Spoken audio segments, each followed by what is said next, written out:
감사할 일에도 불평이 먼저 나오는 것이 우리의 모습이라는 것입니다.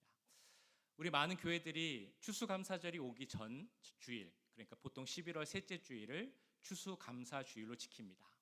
특별히 이 날을 지키면서 1년 동안 우리에게 주신 은혜를 생각하고 감사하라, 그런 의미에서 추수감사주일을 지나고 있습니다.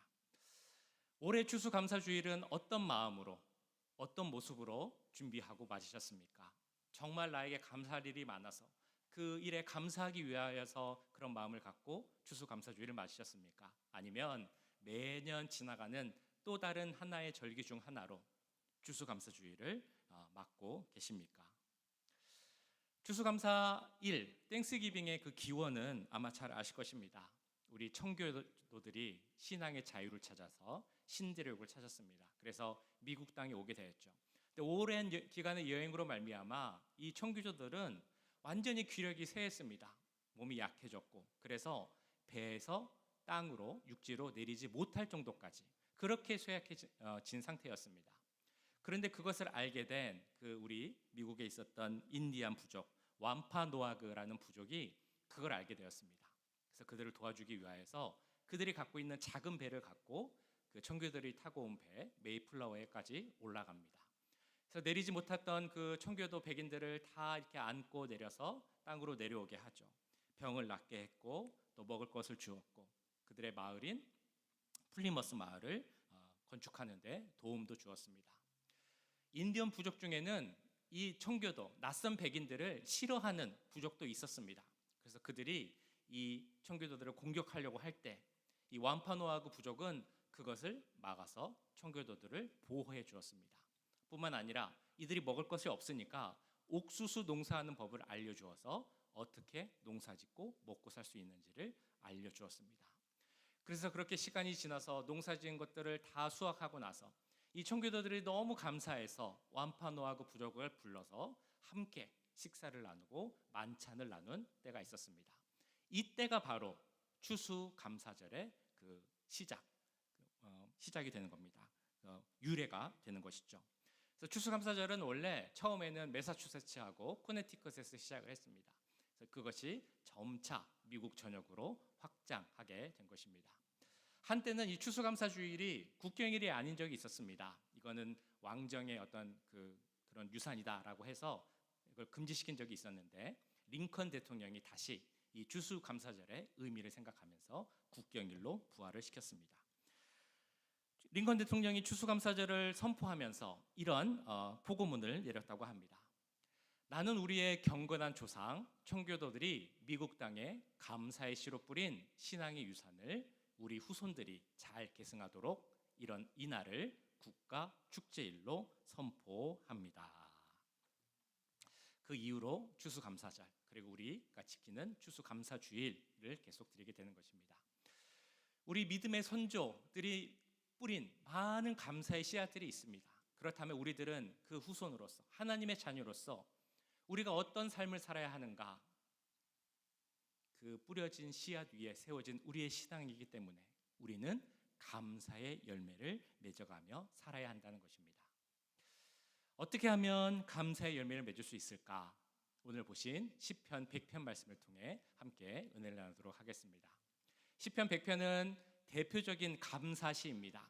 하나님께 드리는 감사를 나타내는 시편이 많지만 그 중에서 가장 유명한 것이 바로 시편 100편입니다. 동시에 시편 100편은 성전에 올라갈 때 드리는 찬양시, 예배시라고 알려져 있습니다. 그래서 이 시를 부를 때, 이 시를 찬양할 때 형식이 있었습니다. 사람들이 이제 성전으로 들어가기 전에 문 앞에서 회중들은 있고, 그리고 성가대는 이 성전 안에 있습니다. 그래서 어떻게 부르냐면 1절에서 3절까지는 문 앞에 있는 회중들이 성전에 들어오기 전에 저를 여기로 오게 해주셔서 예배드리게 해주셔서 감사합니다 라고 이렇게 부릅니다. 그러면 그거를 받아서 성가대가 화답하는 마음으로 하나님께 감사와 영광을 드립니다 라고 하면서 4절, 5절을 부르는 겁니다. 우리 같이 한번 그렇게 해보실까요? 우리가 그 모습을 상상하면서 하나님의 전에 그 예배를 드리고 오는데 너무 감사하고 너무 좋으니까 이 문 앞에서 이렇게 찬양을 드리는 겁니다. 1절부터 3절 우리 같이 읽고 같이 먼저 읽어보겠습니다. 시작. 온 땅이여 여호와께 즐거운 찬송을 부를지어다. 기쁨으로 여호와를 섬기며 노래하면서 그의 앞에 나아갈지어다. 여호와가 우리 하나님이신 줄 너희는 알지어다. 그는 우리를 지으신 이요 우리는 그의 것이니 그의 백성이요 그의 기르시는 양이로다. 아멘. 자, 그러면 이 얘기를 듣고 화답하며 우리 성가대가 어떻게 하는 겁니까? 우리 성가대가 한번 해보실까요? 4절, 5절 시작. 감사함으로 그의 문에 들어가며 찬송함으로 그의 궁정에 들어가서 그에게 감사하며 그의 이름을 송축할지어다.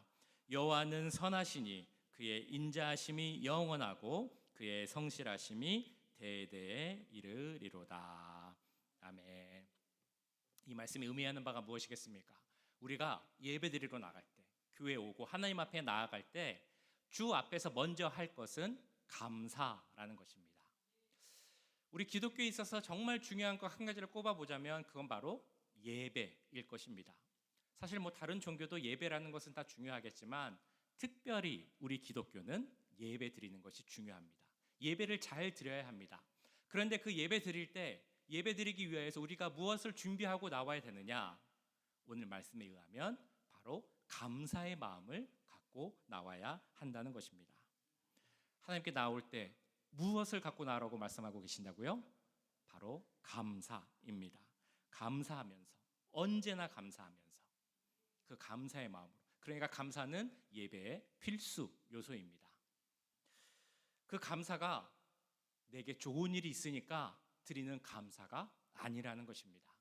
오늘은 특별히 예배 이름이 추수 감사주일 예배니까 감사의 마음으로 나오라는 것이 아니라는 것입니다. 언제든지 예배 드릴 때라면, 하나님 앞에 나올 때라면 우리는 감사를 갖고 나와야 한다는 것입니다. 오늘 예배 드리러 나오실 때 마음 가운데 감사가 넘치셨습니까? 그럼 오늘 말고 다른 때는 어떠셨습니까? 예배 올 때마다, 교회 올 때마다 감사가 넘치셨습니까? 하나님 우리에게 예배 나올 때마다 감사가 넘쳐야 한다. 조건에 따라서, 때에 따라서 그게 아니라 언제나, 항상, always 감사가 넘쳐야 된다라고 말씀합니다. 이런 감사에 대해서 우리가 잘 아는 말씀이 또 있습니다. 바로 데살로니가 전서 5장 16절에서 18절까지 말씀. 잘 아시는 말씀 같이 한번 읽어보겠습니다. 시작. 항상 기뻐하라. 쉬지 말고 기도하라. 범사에 감사하라. 이것이 그리스도 예수 안에서 너희를 향하신 하나님의 뜻이니라. 아멘. 이 말씀을 보시면 어떤 마음이 드십니까? 저는 이 말씀을 들으면 볼 때마다 되게 부담되고 힘이 됩니다. 왜냐하면 우리가 지키기 너무 힘든 말씀이기 때문입니다. 항상 기뻐하라 라고 하는데 어떻게 항상 기뻐합니까? 쉬지 말고 기도하라. 정말 어렵습니다. 범사에, 모든 일에 감사하라. 이것도 사실 거의 불가능한 일입니다. 오늘 말씀까지 더해보면 감사가 특별히 더 그런데 항상 감사해야 되고 모든 일에 감사해야 된다라고까지 말씀하고 있습니다. 그것이 어떻게 가능합니까? 너무 힘든 일입니다. 그런데 왜 하나님께서는 우리에게 이렇게 힘든 일을 하라고 하셨을까? 어떻게 하면 우리가 그 일을 할 수 있을까라는 생각을 해봤습니다. 어떻게 하면 우리가 항상 모든 일에 언제나 감사할 수 있을까? 어떻게 말씀을 드려야, 어떻게 하나님의 음성을 전해드려야 우리가 저도 그러면 항상 감사할 수 있겠습니다라는 생각을 할 수 있을까라는 그런 고민을, 기도를 많이 했습니다. 자, 그래서 여러 가지 답변이 가능하겠지만 저에게 주신 하나의 답변이 있습니다. 우리는 보통 감사하는 일은 그 감사의 이유가 외부 조건에 많이 달려 있습니다. 예를 들면 우리가 어떤 비즈니스를 할 때 그 비즈니스가 잘 되고 사업이 성공하면 우리는 그것으로 인해서 감사합니다. 우리 자녀들이 잘 돼서 좋은 학교 가고 좋은 직장 얻고 정착 잘하고 좋은 가정 이루면 그래서 나는 그것으로 인해서 감사합니다라고 이야기합니다. 내가 몸이 건강해지면 감사하고 혹시라도 아플 때 그것이 잘 치료되어서 완전히 회복될 수 있으면 그것으로 인해서 우리는 감사합니다. 물론 그건 감사한 일입니다. 감사한 일이 생기면 우리는 꼭 감사해야 됩니다. 자, 그런데 우리가 여기서 생각할 것은 이런 일들은 외부적 상황, 어떤 조건에 의해 달려 있다는 것입니다. 다른 말로 하면 변하는 조건, 변수에 달려 있습니다. 그래서 우리의 감사가 변수에 달려 있다면 이 변하는 조건이 달라지면 감사는 있을 수도 있고 없을 수도 있다는 것입니다. 자, 그러면 우리의 감사가 달라지지 않고 항상 있으려면 우리의 감사의 이유가 어디에 있어야 되겠습니까? 변수가 아니라 상수에 있어야 되겠죠.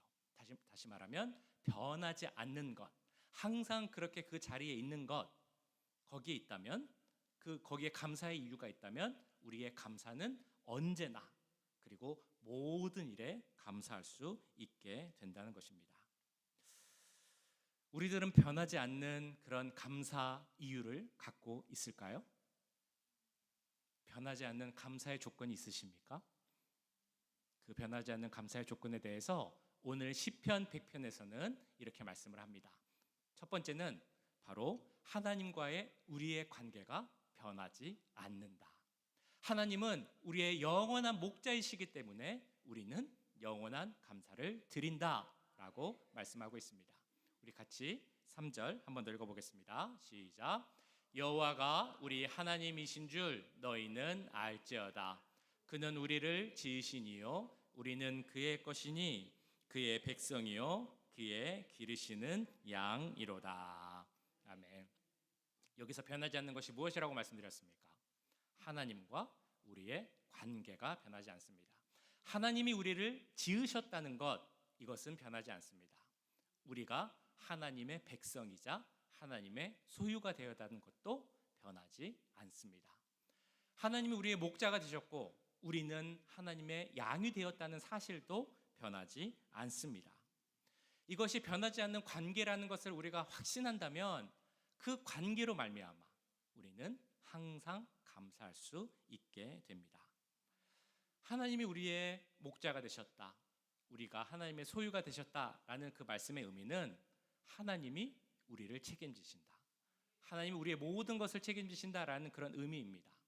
그래서 그 목자 되신 하나님께서 지금까지 우리의 삶을 책임지시고 은혜 가운데 인도하신 것처럼 앞으로도, 지금도, 그리고 앞으로도 계속 우리를 인도하시고 그 하나님과 우리의 관계가 변하지 않을 것을 우리가 확신하기에 우리는 어떤 상황에서든지 간에 어떤 조건에서든지 간에 변하지 않고 언제나 감사하게 될 줄 믿습니다. 하나님이 우리를 지으셨음을 믿으십니까? 하나님이 우리의 목자 되셨음을 믿으십니까? 그러면 우리는 언제나 감사하게 될 줄 믿습니다. 언제나 감사함으로 하나님께 영광 돌리는 우리 모두가 될 수 있길 간절히 축원합니다. 자, 이어지는 5절을 보시면 우리가 또한 언제나 감사할 수 있는 이유, 그것은 변하지 않는 하나님의 모습, 그 성품이 있기 때문이다라고 말씀하고 있습니다. 자, 그 중에서도 첫 번째 우리가 감사할 수 있는 이유는 바로 하나님의 선하심으로 인해 감사한다라고 말씀하고 있습니다.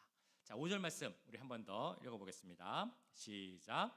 여호와는 선하시니 그의 인자하심이 영원하고 그의 성실하심이 대대에 이르리로다. 아멘. 하나님이 선하시다, 여호와가 선하시다라는 것은 하나님의 뜻이 선하고 하나님의 계획이 선하다라는 그런 의미입니다.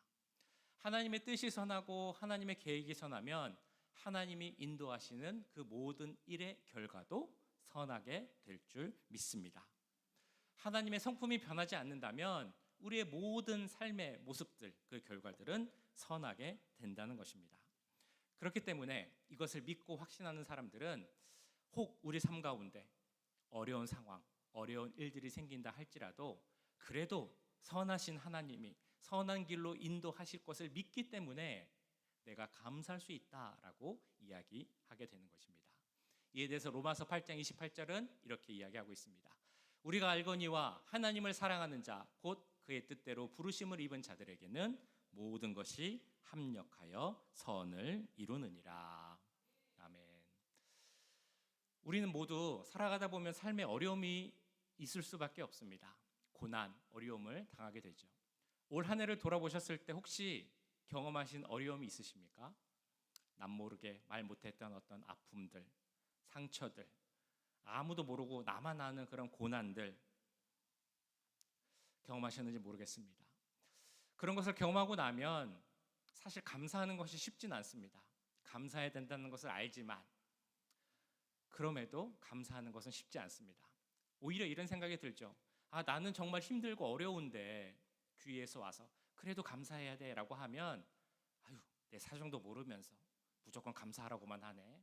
그러면서 오히려 좀 불평이 날 수도 있고 짜증이 생길 수도 있습니다. 그렇지만 오늘 말씀은 분명히 우리에게 이렇게 말씀합니다. 오늘 말씀뿐만이 아니라 시편 106편도 그렇고 역대상 16장에서도 이렇게 말씀을 합니다. 여호와께 감사하라. 그는 선하시며 그 인자하심이 영원하리로다. 하나님은 선하시기 때문에 그 선하신 하나님은 또한 우리에게 이렇게 약속을 하셨습니다. 내가 너와 함께 할 것이고 그래서 모든 것을 선한 길로 이끌어서 너에게 지금 슬픔이 있다 할지라도 그 슬픔을 기쁨으로 바꿔줄 것이다. 시편 30편 우리 같이 읽어보겠습니다. 시작. 주께서 나의 슬픔이 변하여 내게 춤이 되게 하시며 나의 베옷을 벗기고 기쁨으로 띠우셨나이다. 아멘. 이것을 확신한 우리는 감사할 수 있습니다. 혹시 아직 나에게 풀리지 않은 그런 어려움이 있으십니까?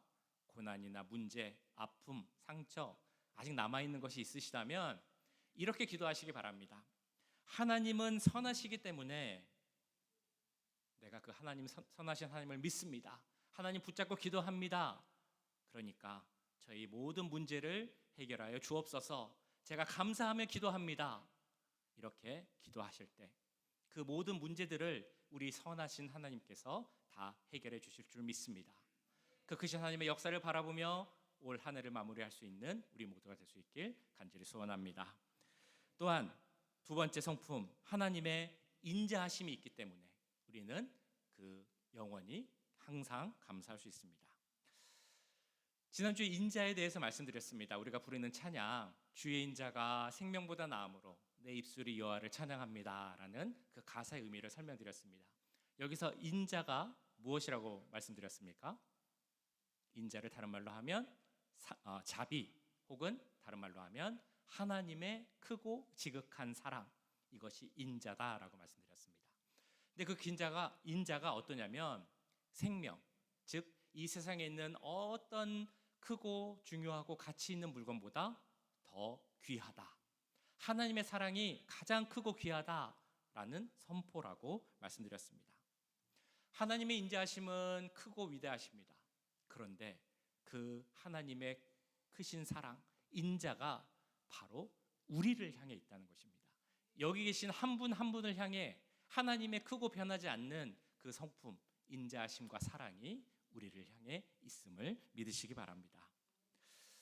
이스라엘이 멸망했을 때 그 성읍과 성전이 완전히 다 무너져 내렸을 때 예레미야 선지자가 그 예루살렘 성전을 보면서 막 눈물을 흘리며 있었습니다. 그런데 예레미야 선지자는 눈물 흘리고 슬퍼하고 낙심하는 데 그치는 것이 아니라 하나님 주시는 마음 가운데 이런 기도를 주님께 드리게 됩니다. 내 고초와 재난, 곧 쑥과 담즙을 기억하소서. 내 마음이 그것을 기억하고 내가 낙심이 되오나 이것을 내가 내 마음에 담아두었더니 그것이 오히려 나의 소망이 되었사옴은 여호와의 인자와 긍휼이 무궁하심으로 우리가 진멸되지 아니함이니이다. 예레미야가 한 말이 무엇입니까? 비록 우리가 멸망하지만 하나님의 자비, 긍휼, 사랑이 너무나 크기에 무궁하고 영원하기 때문에 내가 고난 가운데서도 소망을 가질 수 있다라고 이렇게 고백하고 있는 것입니다.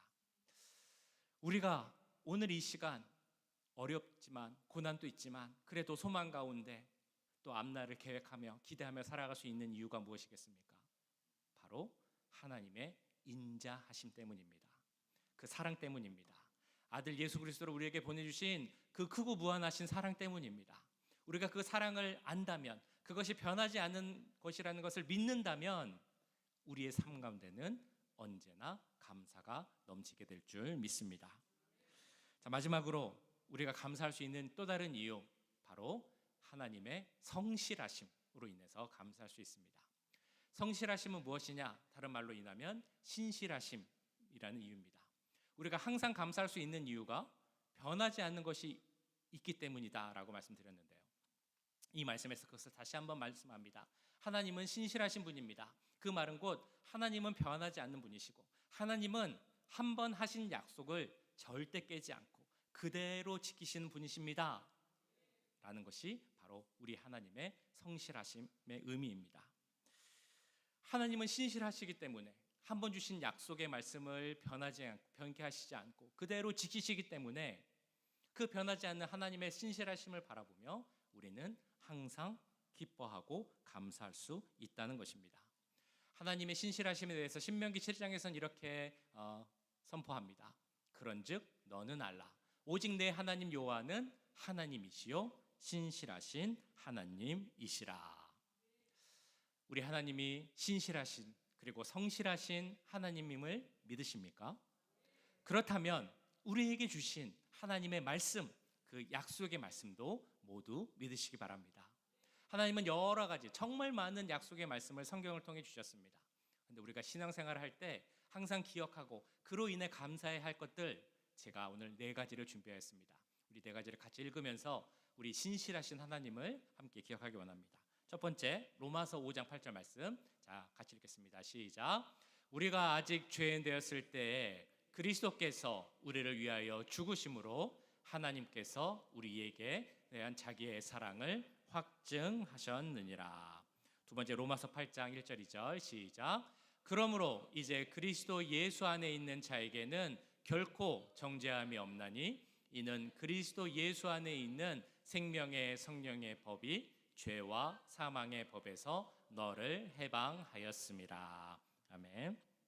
세 번째, 요한복음 1장 12절입니다. 시작.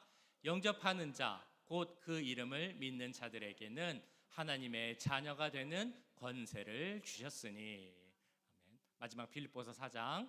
아무것도 염려하지 말고 오직 모든 일에 기도와 간구로 너희 구할 것을 감사함으로 하나님께 아뢰라. 그리하면 모든 지각에 뛰어난 하나님의 평강이 그리스도 예수 안에서 너희 마음과 생각을 지키시리라. 아멘. 우리 하나님은 신실하신 하나님입니다. 그리고 우리에게 하나님의 자녀의 권세를 주셨습니다. 그렇기 때문에 우리가 그 권세를 갖고 우리가 감사함으로 구할 것을 아뢰면 그 모든 것을 응답하시고 해결해 주시겠다라고 약속하셨습니다. 이 약속을 지키시는 신실하신 하나님을 생각하며 우리 삶 가운데 넘치는 언제나 드릴 수 있는 항상 감사, 언제나 감사가 우리 가운데 가득 넘칠 수 있기를 간절히 축원합니다. 자, 이제 제가 방법을 말씀드렸습니다. 조건에 따라 감사하는 것이 아니라, 감사가 있다가 없다가 이런 것이 아니라 항상 감사할 수 있는 이유, 앞으로는 항상 감사하실 수 있으시겠습니까? 이 세상 감사의 조건, 물론 그 감사의 조건들도 너무나 감사하고 우리가 그 감사의 영광을 하나님께 올려드려야 됩니다. 그러나 세상이 주는 감사는 잠시 있다가 그냥 사라질 뿐입니다. 우리는 영원히 변하지 않는 것에 감사해야 됩니다. 그것은 바로 하나님이 우리의 아빠가 되어주시고 우리의 목자가 되어주셨다는 그 사실, 우리의 아빠와 목자가 되신 그 하나님이 선하시고 인자하시고 성실하시다는 그것이 변하지 않는 시기에 우리는 항상 감사하게 될 줄 믿습니다. 항상 감사가 넘치는 우리 모든 주의 자녀들 될 수 있기를 주님의 이름으로 간절히 축원합니다.